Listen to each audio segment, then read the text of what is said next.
Oi gente, c'est Tony. Là je vais parler du label RGE. Donc je vais pas me faire beaucoup de copains parce que RGE ça veut dire reconnu Grenelle de l'environnement. Donc je vais te parler des points positifs et des points négatifs. En fait l'État a mis ça en place et si l'entreprise n'est pas reconnue RGE, elle ne peut pas te faire bénéficier de travaux, on va dire d'économie d'énergie subventionnés sur lesquels tu as un crédit d'impôt. Donc déjà, bon, voilà. Donc ça veut dire que tu peux être comme moi je suis pas RGE, et faire remplacer des chaudières, voilà. Moi c'est que ça, remplacer des chaudières, souvent. Et ne pas faire bénéficier à tes clients de crédit d'impôt. Parce que moi ça m'intéresse pas et je vais vous expliquer pourquoi. Déjà, pour être RGE, c'est une formation qui est payante. Donc il faut payer, je sais plus combien, 1000 € je pense, pour un an ou deux. Le souci c'est que moi je pose 2 chaudières par an. Donc tu vas payer 1000 € pour faire bénéficier à mes clients entre 500 et 800 € de crédit d'impôt. Ça m'intéresse pas, je préfère faire une ristourne de 500 balles au client. Et puis voilà. Ça c'est le premier truc à dire. Deuxième truc, quand tu es RGE, c'est pas toi qui es RGE, c'est l'entreprise. Donc toi tu viens en concurrence, par exemple moi j'ai déjà vu. Quand tu viens en concurrence avec des entreprises, tu peux avoir des artisans, mais tu vas avoir des grosses entreprises de 50, 100 personnes qui envoient la femme de ménage, la secrétaire. C'est la secrétaire qui vient, qui connaît rien du tout, parce qu'elle, son boulot c'est répondre au téléphone, faire les devis et les factures. Ben, c'est elle qui vient, qui est là au cours et qui répond aux questions où le formateur te donne les réponses presque. C'est limite si tu dois pas mettre le tampon de l'entreprise et c'est déjà coché. Donc pour ça, moi, tu vois, je trouve ça pas terrible. Je trouve que le modèle français du RGE c'est nul à chier. Et je vais te donner un très très bon exemple. Tu as acheté ta maison en 2012. Enfin, on va dire, allez, en 2014. Ta maison est RT 2012. Ta maison a plus de 2 ans. Donc là, je sais pas, ça te prend dans ta tête, tu te dis, oh putain, je vais changer mes fenêtres. Ta maison, elle est RT 2012, déjà, elle est bien balèze, ta baraque. Et ben, ta maison en RT 2012, t'appelles un poseur de PVC. Le mec, il va te remettre exactement les mêmes fenêtres, et ben toi, tu vas avoir un crédit d'impôt sur ça. Alors que ta maison, niveau performance énergétique, elle est déjà, elle est très très bien. Elle n'est pas au top du top, parce qu'on peut toujours faire mieux. Mais elle est déjà très très bien, et donc toi, tu peux rechanger, tu peux avoir du crédit d'impôt et rebénéficier du taux de TVA réduit. Donc tu vois, c'est le truc complètement aberrant. C'est pour ça que moi, RGE, je trouve c'est des conneries.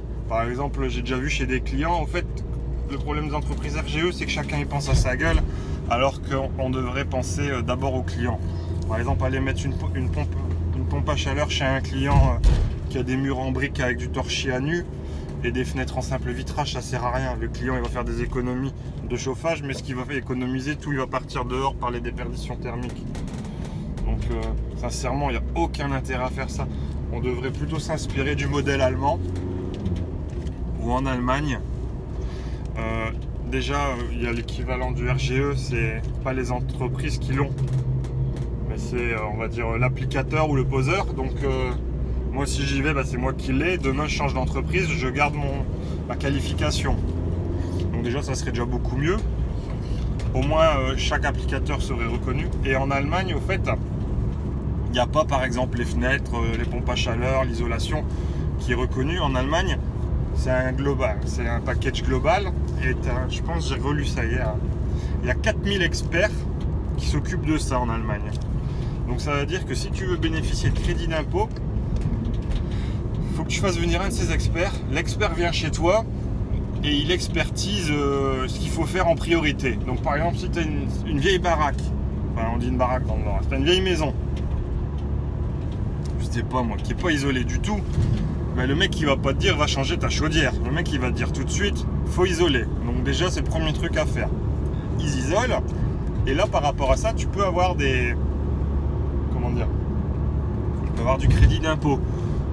Que si tu es dans la situation que je t'ai dit tout à l'heure, le mec avec sa RT 2012 il arrive, et ben jamais le mec il va lui dire faut isoler ou faut rechanger tes fenêtres. Parce qu'elles sont déjà au-dessus du... Comment ça s'appelle? Au-dessus de la valeur demandée de performance. Donc en France, en fait, en gros, en France, si ta maison a plus de 2 ans, eh ben, tu peux refaire un coup de crédit d'impôt et changer tes fenêtres, par exemple. Et tu peux remplacer ta PAC si ça te plaît pas, ton ballon thermodynamique, et tu peux bénéficier d'un crédit d'impôt. C'est ça le gros problème, c'est nul. Donc c'est pour ça que moi je suis pas trop pour le RGE en France. Je suis plutôt pour un RGE à l'allemande, où on ferait venir quelqu'un, le mec il vient, il fait un listing, et puis après chacun... Et après le client il appelle, par exemple si c'est pour de l'isolation, ben, le client il appelle, je sais pas moi, un plaquiste ou quelqu'un qui s'occupe de l'isolation, et on fait d'abord ça. Comme ça, en fait, on fait une échelle, ça va faire une pyramide et ça va monter petit à petit. On va d'abord s'occuper de l'isolation. Quand l'isolation c'est fait, après il y aura presque plus de déperdition. Pardon. Après il y aura presque plus de déperdition thermique. On peut s'occuper aux sources de chaleur, de l'eau sanitaire et du chauffage. Et après comme ça on va monter graduellement. Et comme ça au moins on aura sur la fin des maisons beaucoup plus performantes énergétiquement que nous en France. Nous en France on change on met des chaudières à condensation partout. Combien de fois je vois des chaudières à condensation chez des clients, ils ont des radiateurs en fonte. La loi d'eau du chauffage, elle est à 65-75 degrés. Bah, je suis désolé, tu peux avoir une super chaudière à condensation à 65-75 degrés. Ta chaudière, elle condense presque pas, donc tes économies, c'est sûr que tu vas faire des économies si tu avais une vieille chaudière avec une veilleuse. Mais si tu avais déjà une chaudière basse température, les économies, c'est quasi zéro, quoi. On aura un petit peu, mais ça, c'est pas super, quoi. Donc voilà, ça c'était mon point de vue. Donc voilà, salut à tous, c'était Tony et le RGE.